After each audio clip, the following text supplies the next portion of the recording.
Forensic science and the time of death. Definition: forensic science is the application of the scientific techniques to the investigation of a crime. Forensic science gives us the tools to help us solve crimes, including murders. Application of forensic science. Why it is an important area of study.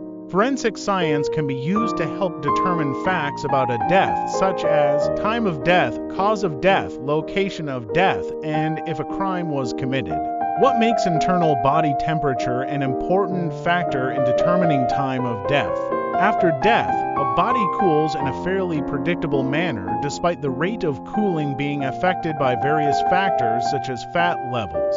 Mode of death, surrounding temperature, surface area to volume ratio, and clothing. From analyzing cooling curve for bodies under known conditions, it is possible to estimate the time of death.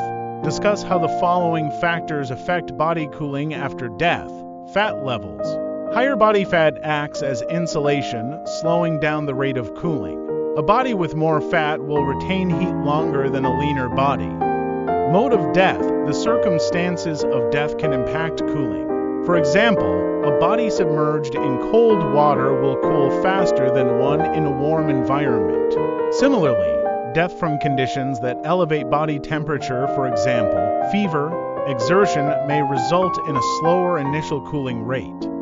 Surrounding temperature. The ambient temperature has a direct effect. A body in a cold environment will cool faster than one in a warm environment. Surface area to volume ratio.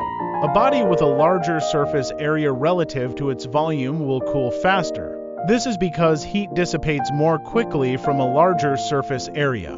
Smaller individuals or those with a more slender build tend to have a higher surface area to volume ratio and will cool faster than larger individuals. Clothing and covering. Clothing and coverings act as insulation, trapping heat and slowing down the cooling process. A body wrapped in blankets or clothing will cool more slowly than an exposed body. Define rigor mortis. Rigor mortis is a temporary muscle contraction causing the body to become rigid after death. Explain how rigor mortis occurs. Rigor mortis occurs after death as muscles stiffen due to a lack of ATP. It typically begins 2 to 4 hours after death, taking 6 to 8 hours to fully set in and lasting 36 to 48 hours. Factors that affect the rate at which rigor mortis sets in. Rate at which rigor mortis sets in is affected by factors such as the amount of ATP in the muscles at the time of death. Factors that influence the amount of ATP in the muscles at the time of death: genetics, fitness level, and activity before death. In summary, both body temperature and rigor mortis can be used to help estimate the time of death, and combining these with other evidence can improve the accuracy of the estimate. Other evidence includes evidence of the eyewitnesses and circumstantial evidence.